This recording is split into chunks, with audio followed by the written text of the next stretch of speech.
month 12 since COVID kind of shut us down. I don't think any of us could have imagined that we'd still kind of be in this zone.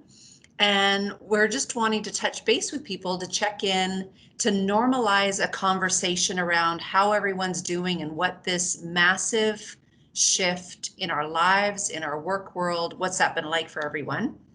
So my first question is, what's been different for you in COVID?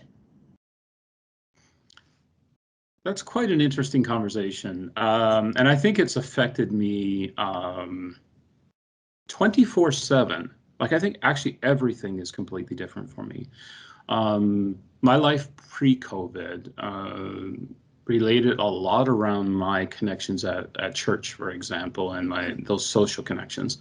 And then obviously a big portion of work in the work that we do. So things like band, things like worship team, things like being able to share with, those circles of friends that you had, really have pretty much all disappeared. Close family in the area that we would, that Saturday morning when you had absolutely nothing to do and you drove to that community just to say hi to family and grab a coffee. Totally changed in a family where we normally are relatively close. We like to get together and spend time. So we've lost that. And we've tried to replace it with technology. Okay. But the technology just seems, in some ways now, seems to be more tiring than anything. Yeah. Early on, we were so excited. You could do that FaceTime. You could do that. And that actually started to drop away as well as we've gone further and further and more distant. And so it's interestingly, though, because I don't like to be all negative about stuff. I like to be positive, too. How can I draw the positive of what I've experienced? Sure. So I would say that my wife, my daughter, and I have grown to lean on each other a little bit more during this time frame as well, because we spend so much time together. It's been quite different. Work has been 24/7, 7 days a week, 365 days a year, however you do that. And I think that's been very rewarding in some respects, but very challenging as well. So what have you learned about, wasn't even on the list of questions, but considering the weight of what your role carries, what have you learned to do to kind of step back, disengage, and replenish?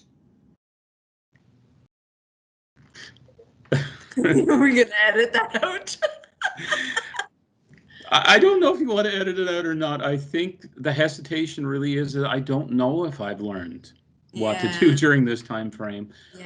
I've tried some things, and I've and it seems like this pandemic, just at the moment that I think things are going to some semblance of normalcy, and what I see is that phone call, that email, that announcement, that new process, that procedure, that just sends it into a bit of a tailspin again. Have I taken my vacation? No. Have I taken the amount of time that I should have off? No. Have I worked late at night? Yes. Have my team tried to help me? And I probably should be the example. And I have had the emails from my team, and I've appreciated it, to be honest. Maybe I haven't told them that, and I will. That those emails, Jim, you need to shut off. Where you need to look after yourself.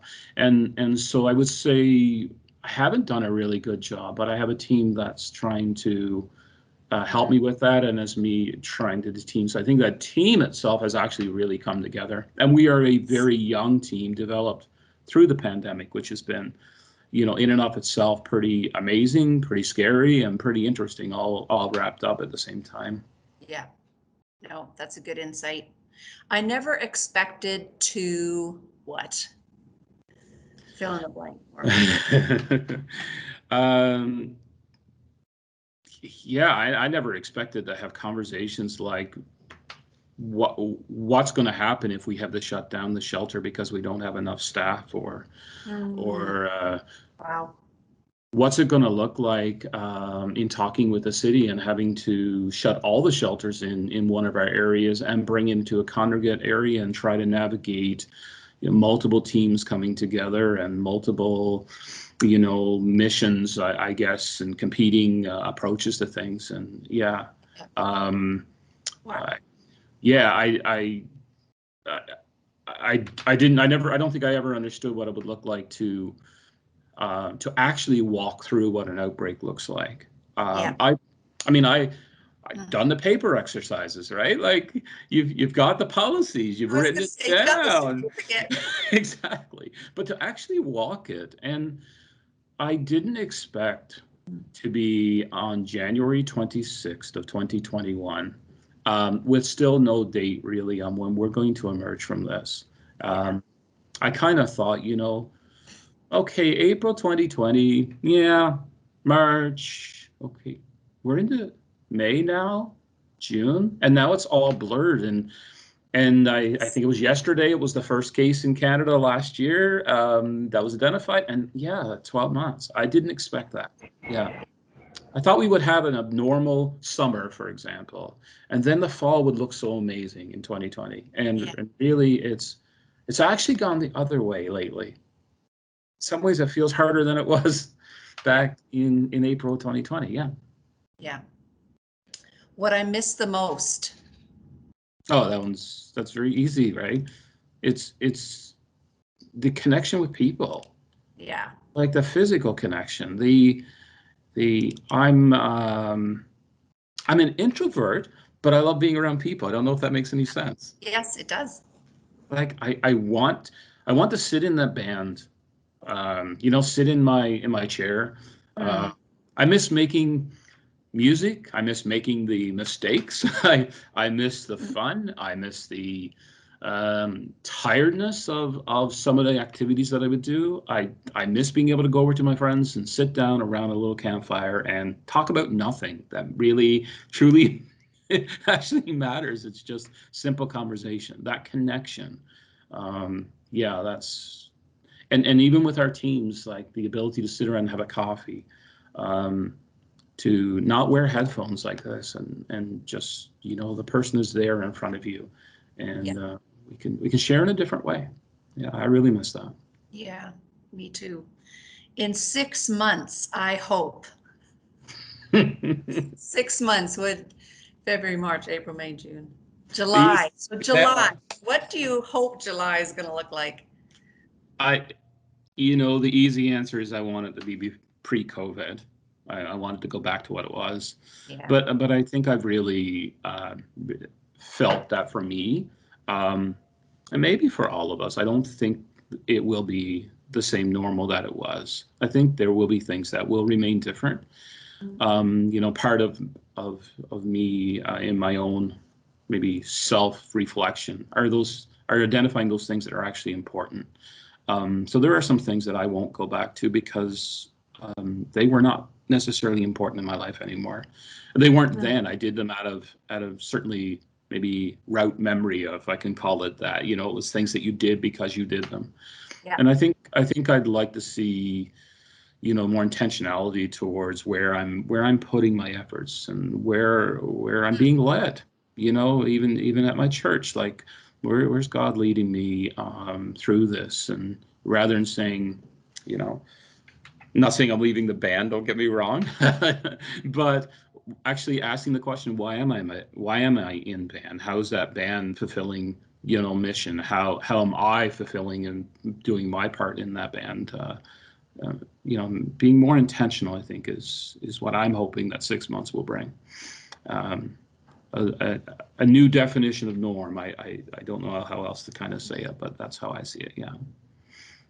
Yeah, I think you're right. I think for many people, what I'm hearing is it's this idea of time. So it's been a whole year, and there are parts of the year that have gone quickly, parts of the year that's just dragged on, and we lose track of it. But it's realizing it's been 6 months since I saw my favorite person or my dad or my sister, and what's that like for people? And so the gift of time, and then the question what you're saying is we put this question forward. When we emerge, how then do I want to use this gift of time? I think it's a great question. Yeah. Yeah. I think it will look different for all of us. I mean, I believe that for some people, it might just be they had all that figured out before, and their normal is going back to exactly because it was right for them. And for me, I think whether it's personal, but also for work, it will be looking at those things that I think I'm willing to question, I guess. What was it that I was doing, and what should I be doing going forward? Yeah. And when you put it in perspective of time, because I wasn't using the word time in my head, but I'm glad you used the word time, because our time is extremely precious, Yeah. and I think it's the one thing that we really don't have a lot of control over. So how we use that time, how we use that resource, I think it's Yeah. going to be very important. I'm going to appreciate, some of the things that probably annoyed me in the past, because I haven't been able to be annoyed by them. That might make such a crazy statement, but I miss those things, and I want those opportunities to maybe have an impact on someone's life, perhaps, but also for them to have an impact on me, Yeah. for me to grow and be in those places that are much more positive towards growth and things like that. Yeah. Thanks. Thanks for sharing. Thanks for being honest with your answers. It means a lot to me. I think it's a beautiful thing when we can share authentically what this has been like. And it feels like a bit of a time capsule, it's just such a unique journey. I think it's not only worthy of the conversation, but worthy of just capturing what this has been like for us. So I really appreciate it. Yeah, well, if I could just say before we go, Yeah. like, if you had asked me how I was doing pre-COVID, my answer always would have been fine. How are you? And Yes. and now my answer is today has been an okay day, Mm, or today has not been a really good day. I'm really tired. How are you doing? And yeah. if someone says to me they're doing fine, I said, "Are you really doing fine?" Like, I think for me, it's changed that honesty and that transparency and that Good. vulnerability. Cool.